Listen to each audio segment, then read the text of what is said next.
The nation's finest college football players, picked by the nation's leading coaches, make up the two platoons of the 1966 All-America football team. This is the 77th All-America team, a tradition originated by Yale coach Walter Camp in 1889. Our 1966 All-America story opens on the campus of Michigan State. The coaches rated George Webster, Spartan Roverback, the most versatile performer in the All-America defensive backfield. Rangy and rugged, 6'4", 204 pounds, Webster belts ball carriers with the crashing authority of a linebacker. Webster from Anderson, South Carolina, also is an outstanding pass defender. Here, he reacts quickly on a short completion, tackles the ball, and forces a fumble. As a roverback, Webster makes tackles from sideline to sideline, just as he did a year ago when he made the 1965 All-America team.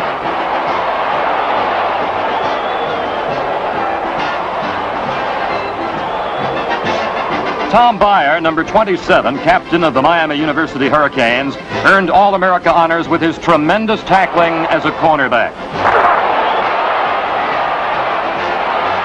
Southern coaches described Byer as almost impossible to block out of the play.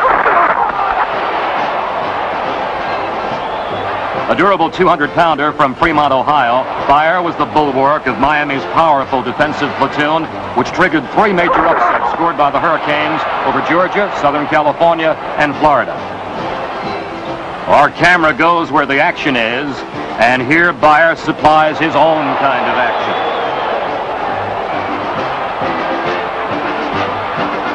Miami coach Charlie Tate reports the opposition seldom risked throwing a pass into Byer territory, and here's why. Alert to seize every opportunity, Byer is a lad who will break up the interference,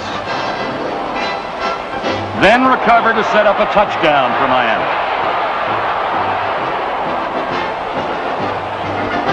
The coaches also named number 89, Nate Shaw of Southern California, at cornerback in the All-America secondary. Shaw, 6'1" and 205, is a senior from San Diego, pursuing to the far sideline, overtaking the ball carrier. Our field camera catches Shaw using his quickness to move across the line of scrimmage, and when Shaw makes contact, the runner goes down, and goes down hard.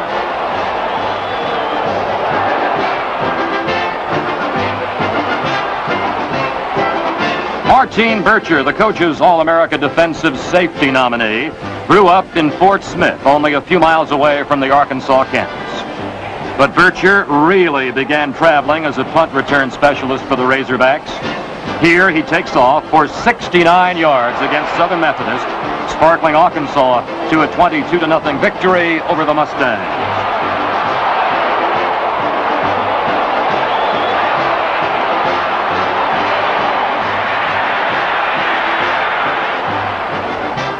Bircher, 6'1" and 180, flashes his open field speed here against Texas.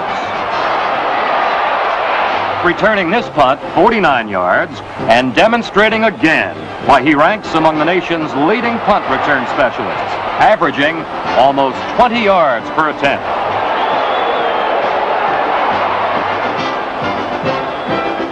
Paul Newmoff of Tennessee was an overwhelming choice for an All-America linebacker post.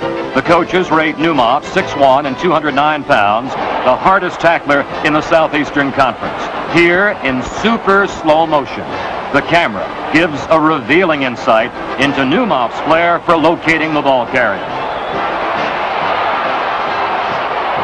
Newmoff from Columbus, Ohio, throws himself into action on the goal line and stops another touchdown drive.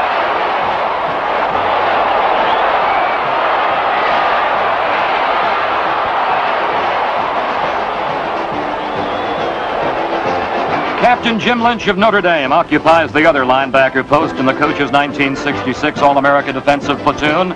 With Lynch calling signals, the Irish shut out 6 of their 10 opponents and allowed only 38 points all season long.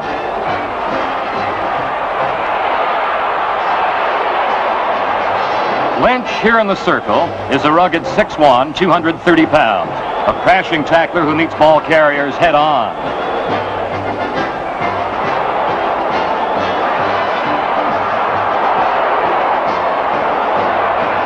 Lynch's speed as a linebacker also includes his ability to cover receivers and stop drives with alert interceptions.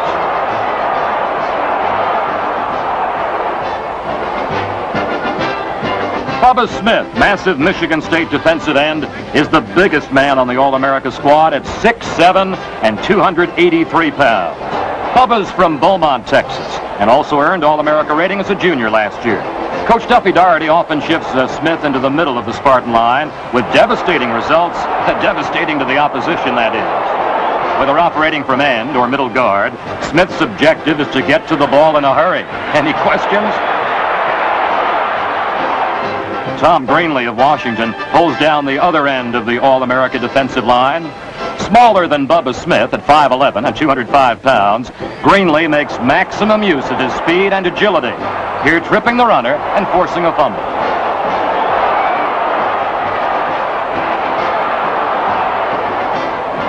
Greenlee from Seattle sometimes lines up behind the tackle. Here, he moves up to fight off blockers in the mud, then keeps his feet and upends the ball carrier.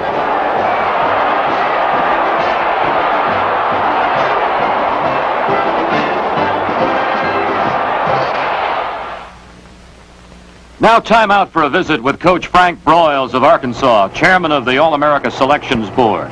Broyles is analyzing game action footage on one of his own players, All-America defensive tackle Lloyd Phillips. These all-important game movie studies, developed with the aid and technical assistance of the Eastman Kodak Company, are the basis for the coach's annual All-America selections.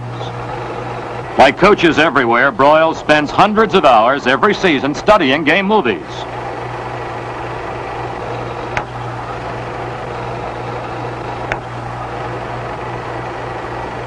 By stopping or reversing the film action, coaches can pinpoint every move of the players and determine just why plays succeed or fail. Here, number 70, tackle Lloyd Phillips of Arkansas, looks just as tough on film as he does on the playing field. Coach Broyles stops the projector to pinpoint the action where Phillips fights off the block before making the tackle.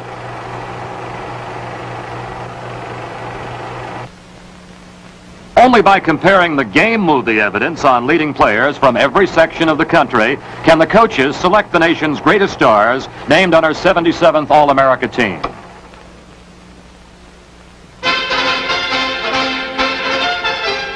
Pete Duranko of Notre Dame also occupies a defensive tackle position in the All-America lineup. Duranko, 6'2", 235 pounds, is a senior from Johnstown, Pennsylvania. Duranko played fullback as a sophomore. Now, Pete uses a fullback's speed to crash through enemy blockers.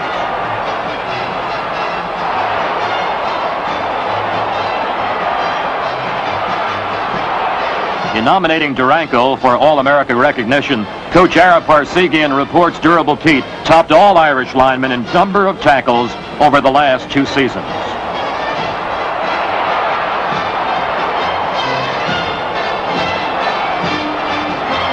Defensive tackle Wayne Malin of Nebraska also was awarded All-America recognition by the coaches, who elected to place 3 outstanding players at defensive tackle: Phillips of Arkansas, Duranko of Notre Dame, and Malin.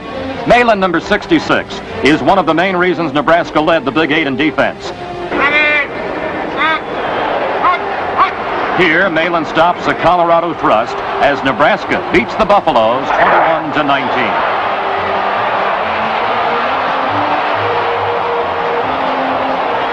Only a junior and still growing, the 6', 240-pound Malin from Bay City, Michigan, looks for another great season in '67.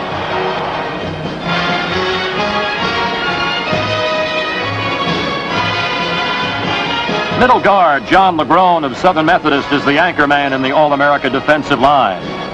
Legrone, a tenacious 222-pounder from Borger, Texas, was the key man in Southern Methodist's drive to the Southwest Conference title and the Cotton Bowl.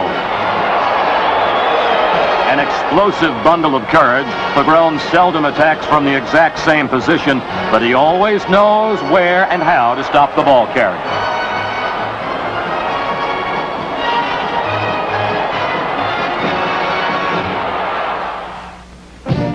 Now let's look at the All-America offensive platoon, beginning with split end Jack Clancy of Michigan. Clancy, college football's top pass receiver, is unexcelled at faking and at running intricate pass patterns.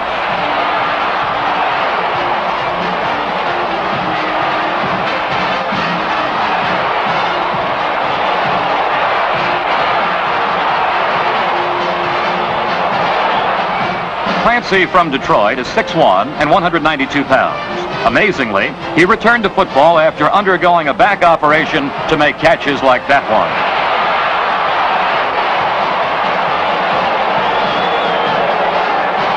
Big Ten coaches contend Clancy can catch any ball he touches. Just watch this one as Clancy lowers the boom on Northwestern. It's the winning touchdown as Michigan wins 28-20.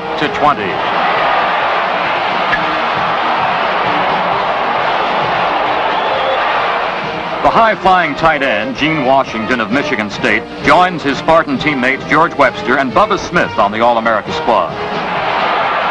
Speed, size, and fantastic catches are Washington's trademarks. At 6'3" and 220 pounds, he's a standout blocker, and his speed is a threat. Yes, a threat even in the mud against Ohio State.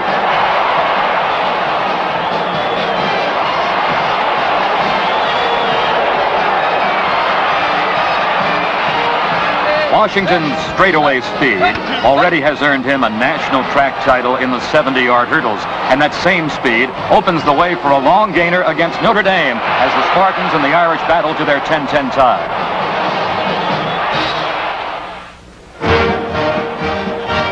Wayne Mass of Clemson earned All-America rating at tackle with the same kind of blocking which made him the standout lineman in the Atlantic Coast Conference.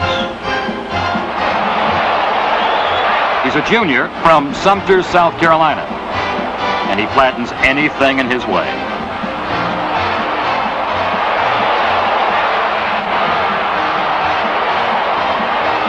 At 6'4" and 245 pounds, Mass blocks like a bulldozer, and his coach, Frank Howard, calls Mass Clemson's greatest lineman in the last 35 years.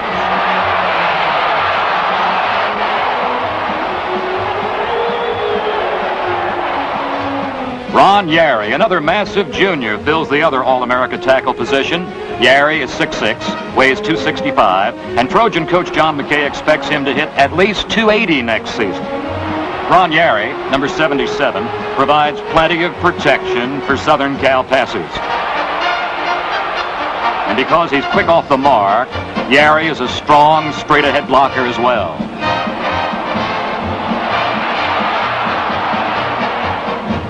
Rugged Tom Regner of Notre Dame won All-America recognition as the hardest blocking guard in college football. At 6'1" and 245 pounds, Regner really moves people around.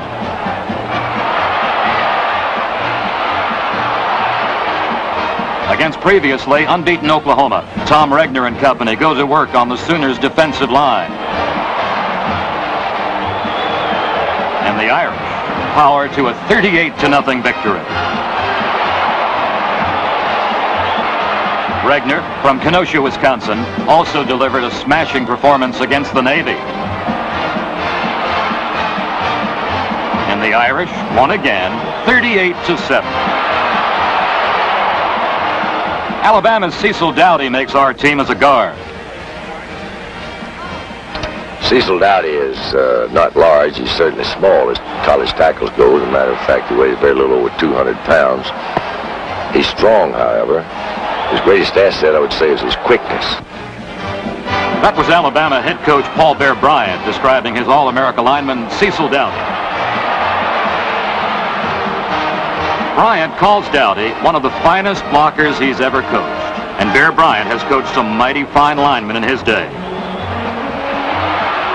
Dowdy, a senior from Cherokee, Alabama, is 6'2", 210 pounds, and all blocker. He opens the door that springs the ball carrier loose for long yardage.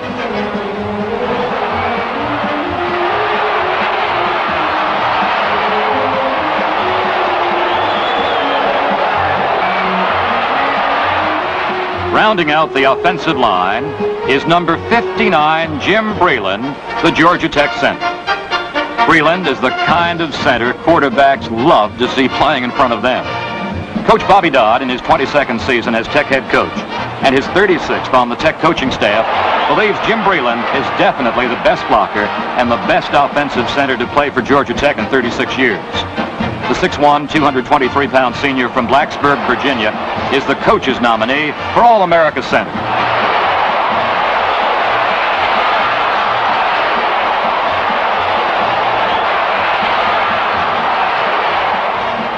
The coach's All-America backfield is loaded with speed and power.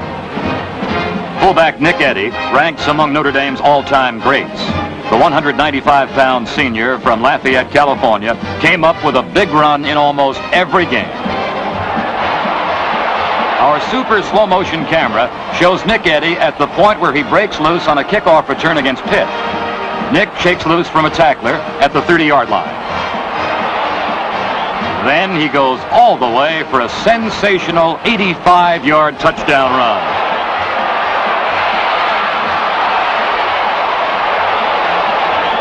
Here's another Nick Eddy classic, 52 yards against North Carolina. Irish coach Ara Parsegian says Eddy is the most dangerous open field runner I've ever had.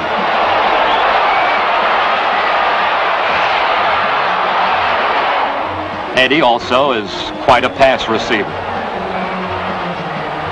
This catch against Pittsburgh was one of his best and clearly illustrates the many talents of versatile Nick Eddy of Notre Dame.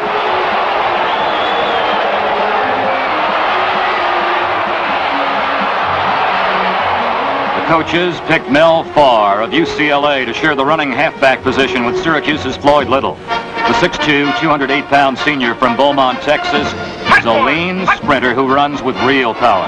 When UCLA upset arch rival Southern California, Mel Farr played a key role. Farr, the Bruins' leading ball carrier, runs with his knees high and keeps his body driving forward. Against Syracuse, Mel Farr demonstrates to East Coast fans why he's the best in the West. Hemmed in, Mel reverses direction and takes off around the opposite side to turn this play into a big gainer. This kind of talent made Mel Farr a member of the 1966 All-America backfield.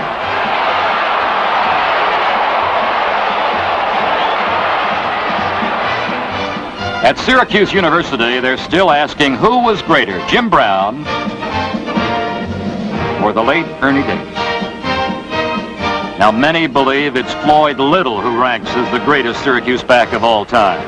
The explosive senior is the third Orange great to wear number 44. Little is the current holder of practically every major football record kept at Syracuse.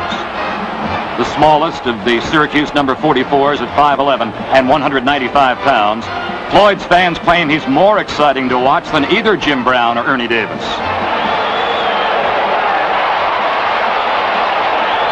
Unlike Brown or Davis, the bandy-legged Little runs around tacklers rather than over them. He's a threat to go all the way every time he carries the ball. And Little's short, powerful legs make him tough to tackle in the open field.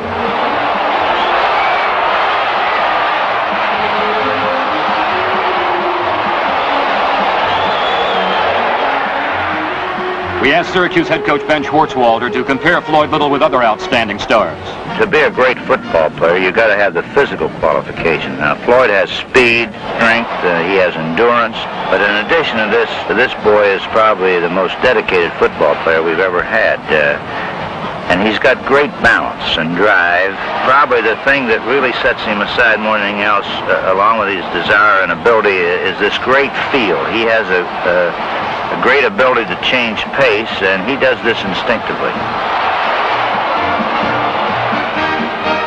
Ray Perkins of Alabama is our All-America flanker back. He's 6'1" and 188 pounds, a senior from Petal, Mississippi, possessing great speed, terrific hands, and a rare knack for getting into the open. Perkins was picked by the coaches as the most dangerous flanker back in college football.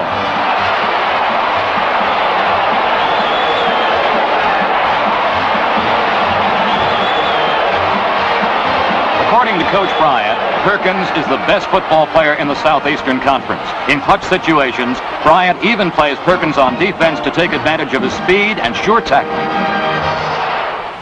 Whether you favor Bob Greasy or Steve Spurrier, you can't go wrong when choosing the All-America quarterback. They've both been selected on the coach's All-America team. Jack Molenkoff tells us why Bob Greasy is the greatest quarterback ever to play at Purdue.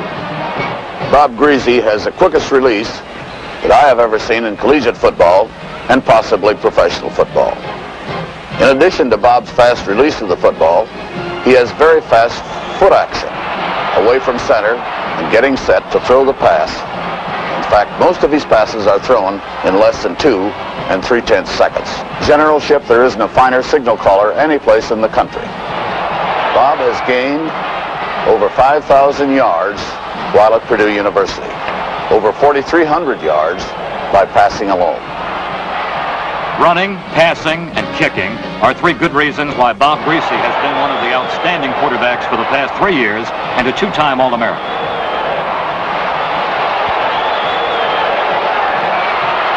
The Florida Gators had a good season in 1966, but for quarterback Steve Spurrier, it was a great one. Spurrier, besides being named an All-America, was elected to receive the Heisman Trophy, awarded to the nation's outstanding college football player. Spurrier is only the 3rd winner from the Deep South in the 32-year history of the Heisman Award. The 6'2", 203-pound senior from Johnson City, Tennessee, was one of the nation's forward passing leaders, as well as ranking high in the total offense department. Like Bob Greasy of Purdue, Steve Spurrier is an all-around player. In addition to his aerial artistry, Spurrier is a dangerous runner, a good punter, and a fine place kicker. He's an All-America in every phase of the game.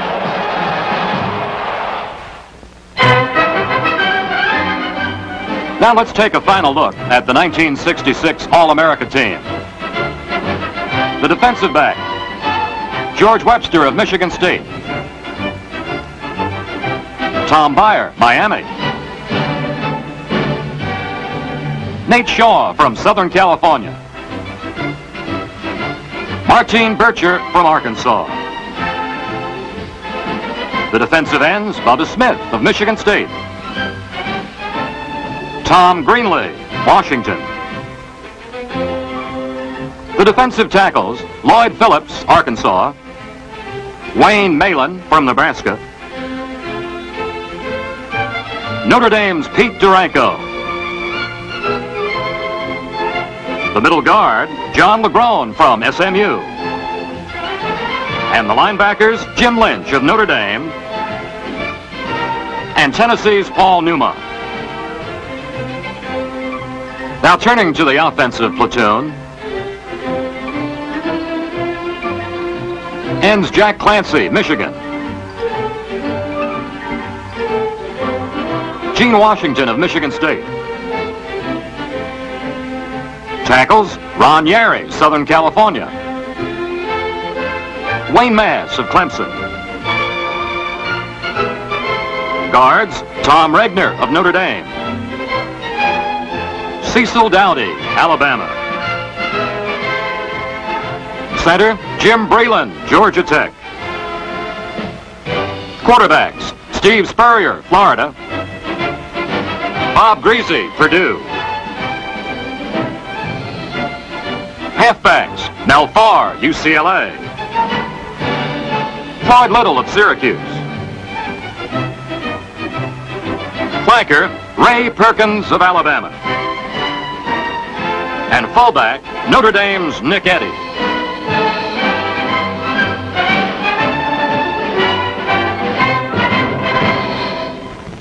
That's the 1966 All-American lineup. Now speaking for the American Football Coaches Association, let me say thanks to all you football fans for your enthusiastic support of college football. Our thanks also to the Eastman Kodak Company for presenting our 1966 All-American movie.